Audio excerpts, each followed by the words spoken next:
प्यारे बच्चों, सुप्रभात। आज हम करेंगे आलव अंधारी पाठ का अगला और लास्ट पार्ट। इसमें सभी देखें ध्यान से। यहाँ से पढ़ेंगे उनकी चिट्ठियाँ। ये चिट्ठियाँ किसकी हैं? शर्मिला दी की।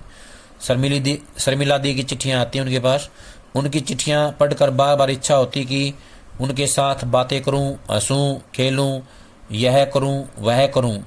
उनसे पूछूं, शर्मिला दी, हम एक दूसरे से कब मिल सकेंगे? कभी मिल भी सकेंगे या नहीं? मिलने पर मैं तुम्हें धन्यवाद कैसे दूंगी? एक दिन घर में एक अलमारी की चीज़ें पहुंचते समय मैंने वहां एक फ़ोटो एल्बम देखा। मैं उसे खोलकर तस्वीरें देखने लगी। उसमें अर्जुनदा के बंधुओं की तस्वीरें थी। एक तस्वीर में जेठू थे, उनकी एक तरफ शर्मिला दी और दूसरी तरफ अर्जुनदा। एक और तस्वीर में जेठू के पास शर्मिला दी और सुखदीप दा बैठे थे।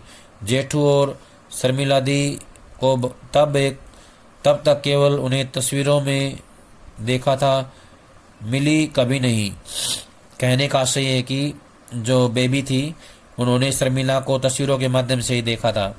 उन्हें अपनी आंखों से देखने की बहुत इच्छा होती। शर्मिला दी जब मुझे चिट्ठी भेजती तो साथ में मेरे जवाब देने के लिए तरह तरह की सुंदर आकृतियों में सादे कागज काट कर भी रख देती। शर्मिला दी लेखिका थी। उनकी एक किताब छप चुकी थी और पत्रिकाओं में उनकी कहानियाँ छपती रहती थी। वह मुझे प्यार करती थी और मेरे बच्चों के हालचाल पूछती थी। कभी कभी मैं सोचती कि कहाँ उन जैसी पढ़ी लिखी लड़की और कहाँ मैं। चिट्ठियों में हम जो बातें करते हैं वह शायद मिलने पर न हो। फिर सोचती कि मिलने पर शायद हम दोनों और भी अधिक बातें करें। मेरा उत्साह बढ़ाने वालों में जेठू के एक बंगाली बंधु आनंद भी थे। जेठू के घर पर मेरी किताब का पहला खंड पढ़कर उन्होंने मुझे लिखा, आपकी रचना मुझे अच्छी लगी। स्वयं के जीवन की विभिन्न स्मरणीय घटनाओं, याद करने योग्य घटनाओं को सहज भाव से लेखन के माध्यम से सामने रखना बहुतों के निकट शायद संभव नहीं। अपनी इस सुंदर कोशिश को कभी बंद न करें। अभ्यास और कोशिश से संभव है कि आप हमें कभी कुछ असाधारण देश के नारी अत्याचार, असुविधा, दुर्दशा और उनके आर्थिक कष्ट के बारे में भी आप सोचें और लिखने की चेष्टा करें। मेरी शुभकामना आपके साथ है। इस चिट्ठी के साथ आनंद बाबू ने मुझे अपना एक लेख भी भेजा था। उस लेख को पढ़कर मुझे अच्छा लगा था। वह पूरा का पूरा मेरी समझ में आ गया हो ऐसी बात नहीं थी। मेरे कहने पर तातुस ने वह मुझे समझाया था, फिर भी कुछ दिमाग में घुसा और कुछ नहीं घुसा। इतने सारे लोगों के उत्साहित करने साहस दिलाने के बाद भी मैं सोचती रहती कि कभी कुछ ठीक से लिख भी पाऊंगी या नहीं। इसी बीच एक दिन मेरे बाबा सवेरे सवेरे आ पहुँचे। मैं उस समय किचन में थी। खिड़की से मैंने एक व्यक्ति को साइकिल से उतरते देखा। मैं ठीक से पहचान नहीं पाई। उसने घंटी बजाई तो काफ़ी देर बाद मैं बाहर निकली। मुझे देखकर बाबा ने पूछा, कैसी है बेटा? मैं बोली, बाबू आपके शरीर का यह हाल कैसे हो गया? बाबा बोले, कहाँ, कुछ भी तो नहीं हुआ।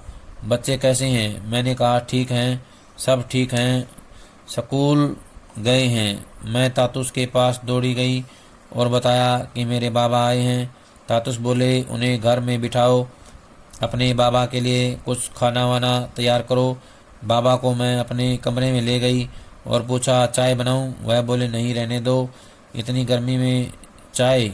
मैंने जल्दी से एक गिलास शरबत बनाकर उन्हें दिया। गिलास हाथ में लिए वह बोले, तू भी थोड़ा ले बेटा। मैंने कहा, नहीं बाबू, मैंने अभी अभी चाय पी है। माँ कैसी है? वह बोले, ठीक है, तुम्हारी बहुत याद करती रहती है। मैंने सोचा, करेगी क्यों नहीं, 2 वर्ष जो हुए जा रहे हैं और अभी तक दूरी के कारण मिलना जुलना नहीं हो सका।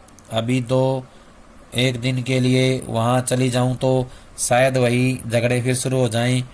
मैं अब और वही सब भोगने को तैयार नहीं। यहाँ आकर इतना तो मैं समझ गई हूँ कि आदमी हो या औरत, सभी अपने पेट की चिंता स्वयं करते हैं और एक ही जैसा खटते कमाते हैं। यही समझ पहले आ गई होती तो उसी हिसाब से मैं अपनी व्यवस्था कर लेती और तब शायद मुझे उतना कष्ट नहीं भोगना पड़ता। बाबा के साथ इधर उधर की काफ़ी बातें करते करते मैंने पूछा, कोलकाता की क्या खबर है? मेरा भाई कैसा है? माँ कैसी है? बाबा बोले, माँ, तेरी माँ, तूने कुछ सुना नहीं लगता है, क्यों? बाबा मेरे मुंह की ओर थोड़ी देर देखते रहे। वह शायद सोच रहे थे कि बताने से कहीं यह रोने धोने न लग पड़े। इसे सच सच बताना ठीक होगा या नहीं? शायद बता ही देना चाहिए, क्योंकि यह तो अभी भी यही सोच रही है कि इसकी माँ जीवित है। ऐसे में न बताना तो भूल होगी। बाबा शायद यही सब सोच रहे थे। उन्हें चुप देख मैंने बाबू कहकर उन्हें बुलाया तो वह चौंक गए। मैंने देखा उनकी आंखें भर आई हैं। तब मुझे लगा कि मेरी माँ शायद नहीं रही। मेरे मुंह से निकल पड़ा, क्या हुआ बाबू? माँ की तबीयत तो ठीक है। बाबा रुद्ध गले से बोले, रुद्ध होता है रुके हुए गले से बोले, तेरी माँ तो वह 6-7 मास हुए दुनिया छोड़कर चली गई। तेरी माँ नहीं है। क्यों? तेरा दादा तो वहाँ गया था, उसने तुम्हें नहीं बताया? मैं बोली, नहीं तो मुझे किसी ने नहीं बताया। मैं थोड़ी देर बाबा से बाबा के सामने सिसक सिसक कर रोती रही और मैं कर भी क्या सकती थी। एक बार सुना था कि अस्पताल में भर्ती है। मुझे लगता है तभी उसकी मृत्यु हो गई थी। उसके बाद उसकी कोई खबर नहीं मिली। सभी को सारी जानकारी रहती है, लेकिन मुझे कोई कुछ नहीं बताता। मेरे दादा बाउदी भाई कोई बहुत दूर तो रहते नहीं थे। रिक्शे में 10 रुपये भाड़ा लगता। फिर भी कोई एक बार भी मुझे बताने नहीं आया। बीच में मैं कई बार वहाँ गई भी, लेकिन तब भी किसी ने कुछ नहीं कहा। मैं हर समय सोचती रहती थी कि जैसे भी हो एक बार माँ के पास जरूर जाऊंगी। इतने दिन यही सोचती आ रही थी और अब सुनने को मिला कि मेरी माँ हम लोगों को छोड़ चली गई। मुझे पता चला था कि माँ जब अस्पताल में भर्ती थी तब मेरे छोटे भाई ने बाबा के पास जाकर उनसे कहा था कि वह उन्हें माँ से मिलाने ले जाएगा। बाबा नहीं गए। वह क्यों जाते? उन्हें जाने की दरकार ही क्या थी? उन्हें किस चीज़ का अभाव था? बाबा का जाना उचित होता। मुझे लगता है वह जानते थे कि माँ नहीं बचेगी, फिर भी नहीं गए। मेरे भाई को वैसे ही घूम फिर कर लौट आना पड़ा। मेरे ख्याल से बाबा ने भूल की अंतिम भेंट की तरह एक बार माँ को देख आ सकते थे, लेकिन नहीं गए। माँ का क्रियाक्रम मेरे भाई को अकेले ही करना पड़ा। दादा लोगों को भी काफ़ी बाद में पता चला और मुझे तो अभी अभी। बाबा ने पूछा, तेरा बड़ा लड़का कहाँ रहता है? मैंने बताया कि यहीं पास में है। तो वह बोले, चलो थोड़ा देखाऊं। मैं बाबा को लेकर वहाँ गई। बेल बजाते ही मेरा लड़का बाहर निकल आया और अरे दादू कहकर उन्हें प्रणाम किया और बोला, दादू मेरा बाबू कैसा है? बाबा बोले, तुम्हारा बाबू ठीक है। मैंने साथ चलने को कहा था पर वह नहीं आया। भाई मेरे लड़के को देखकर बाबा की आंखें भर आई थी। वह उससे बोले, तुम लोग और भी बड़े हो भाई, पहले कैसे परिवेश में थे तुम लोग? अब तुम सबको देखकर बहुत खुशी हुई। मुझसे बाबा ने कहा, तुझे अब कष्ट नहीं होगा बेटा, मेरा लड़का बड़ा हो रहा है। देखना एक दिन यही तुझे सुख देगा। सुख देगा बेटा। अभी थोड़ा कष्ट उठा ले, बाद में इसके साथ सुख शांति से रहेगी। मेरे लड़के से बाबा बोले, दादू भाई ठीक से रहना, और इतना कहकर मेरे साथ लौट आए। बाबा हमारे यहाँ से चलने लगे तो तातुस ने उनसे कहा, आप बेबी की तरफ से निश्चिंत होकर जाएं। बाबा बोले, जब आप जैसे लोगों के पास है तो चिंता ही कोई बात नहीं। चिंता करता, लेकिन अब नहीं करूँगा, क्योंकि मैंने देख लिया कि मेरी लड़की यहाँ खूब अच्छी तरह है। बाबा चले गए। उन्हें कहीं से पता चल गया था कि मैं कुछ लिख विख रही हूँ। सुनकर वह बहुत खुश हुए थे। जहाँ पहले वह मेरी कोई खोज खबर नहीं लेते थे, वहाँ अब वह जब तक फ़ोन कर मेरा हाल चाल पूछने लगे। वह बार बार यह भी जानना चाहते थे कि मेरा लिखना कहाँ तक आगे बढ़ा, ख़त्म हुआ कि नहीं। वह मुझे अपने यहाँ आने को भी कहते और साथ में यह भी कि यदि मैं रुकना न चाहूँ तो लौट आ सकती हूँ।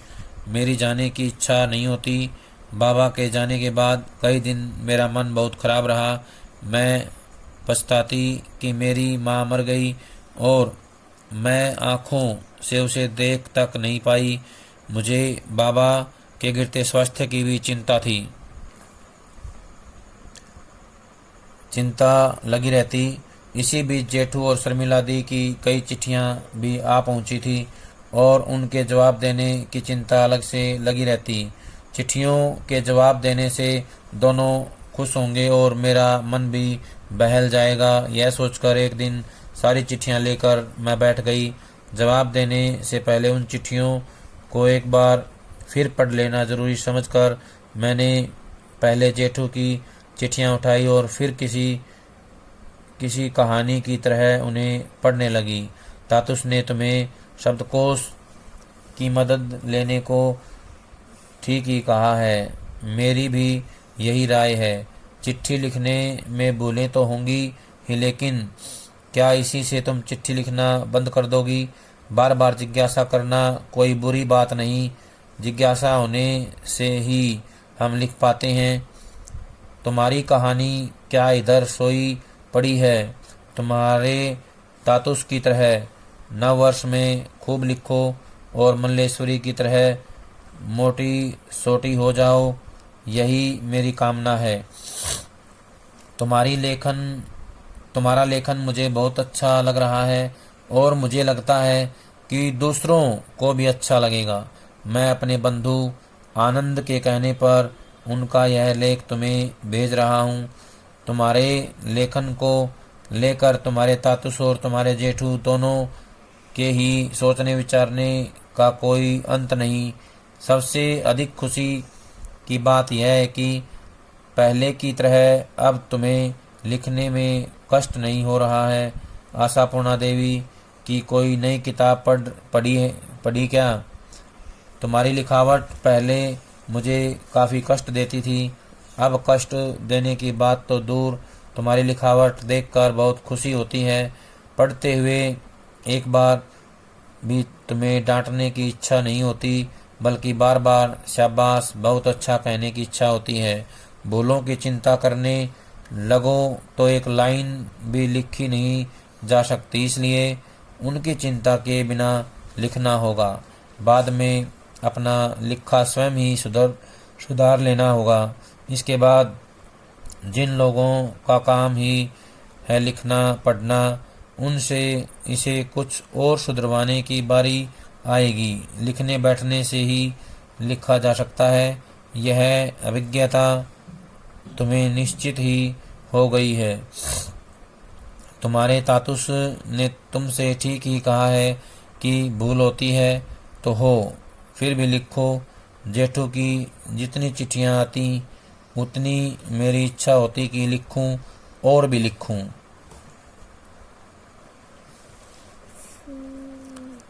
शर्मिला दी मुझे हिंदी में चिट्ठी लिखती थी। उनकी चिट्ठियाँ सुनकर मुझे बहुत अच्छा लगता। उनकी चिट्ठियाँ कुछ और ही तरह की होती। मैं सोचती कि उनके यहाँ भी तो घर के काम के लिए कोई लड़की रखी होगी, क्या उसके साथ भी वैसा ही वैसा ही व्यवहार करती होगी जैसा मेरे साथ? मुझे तो वह किसी के घर काम करने वाली लड़की की तरह नहीं दिखती, और चिट्ठियाँ भी ठीक उसी तरह लिखती है जैसे अपनी किसी बांधवी को। तातुस उनकी चिट्ठियाँ पढ़कर सुनाते तो अपनी टूटी फूटी बांग्ला में मैं उन्हें लिख लेती। कभी जब मेरा मन खराब होता तो उनकी यह चिट्ठियाँ मुझे आह्लादित कर देती। आह्लादित होता है खुश करना, प्रसन्न करना। बेबी, एक बार सोच कर देखो कि अपने बाबा को तुम जैसी समझती हो वैसे वह क्यों है? इसका कारण क्या है? थोड़ा उनकी तरफ से भी सोचो जिन्हें तुम माफ़ भले ही न कर सको। बेबी, जो हमें अच्छे नहीं लगते उन्हें भी माफ़ किया जा सकता है, और शायद वैसा करना भी भला है। यदि तुम यहाँ आओ तो हम दोनों खूब सजेंगे और फिर खूब नाचेंगे। तुम्हें सजना अच्छा लगता है कि नहीं? मुझे तो कभी कभी अच्छा लगता है। तुम मेरे लिए सजना और मैं तुम्हारे लिए सजूंगी। हम दोनों जब एक दूसरे से मिलेंगे तो जी भरकर हंसेंगे। यदि हंसने की कोई बात न होगी तब भी हंसेंगे। बेबी, तुम उस समय क्या अवाक नहीं रह जाती जब कोई तुम्हारा लिखा कुछ पढ़कर कहता है कि बहुत अच्छा लिखा है? और तुम क्या कभी यह सोचती हो कि इतनी कठिनाई, इतने कष्ट में बीता तुम्हारा जीवन लिखना शुरू करने के बाद से इतना सुंदर कैसे हो गया?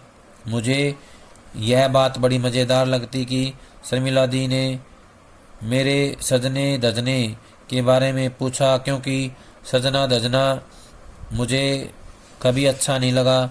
मैंने कितनी ही लड़कियों बहुओं को देखा था जो कहीं घूमने जाने की बात उठी नहीं कि सिंदूर की डिब्बी, पाउडर का डिब्बा, आईना, कंघी और न जाने क्या क्या लेकर सजने बैठ जाती।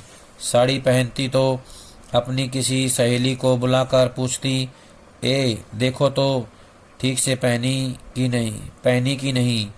अगर सहेली ने उसके मन की बात नहीं कही तो ठहरो कहकर साड़ी को फिर 10 बार खोलती, पहनती। कोई अपने स्वामी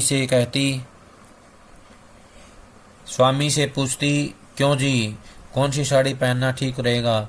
स्वामी यदि कहता यह साड़ी पहनो, इसमें बहुत अच्छी दिखोगी, तो उस साड़ी को पहने वे मुस्कुराती हुई जल्दी जल्दी कमरे में चली जाती और फिर साड़ी पहन स्वामी के सामने आ खड़ी होती और चाहती कि वह एक बार फिर कहे, तुम कितनी सुंदर लग रही हो। सिर्फ यही नहीं, वे चाहती कि और लोग भी कहें, देखो देखो कितनी सुंदर लग रही हैं। मैं तो देख कर अवाक रह जाती कि औरतों को साड़ी पहनने से इतना मोह है, इनके लिए इतना लालच, इतना लोभ। मैं उन्हें देखती कि ओठों पर, चेहरे पर ढेर सारा रंग पोत लिया और चल पड़ी अपने स्वामी या किसी और आदमी के साथ घूमने। यह सब चीज़ें औरतें न जाने क्यों इतना पसंद करती हैं। मुझे यह सब एकदम ही अच्छा नहीं लगता। मुझे बचपन से ही अधिक सजना धजना अच्छा नहीं लगता था।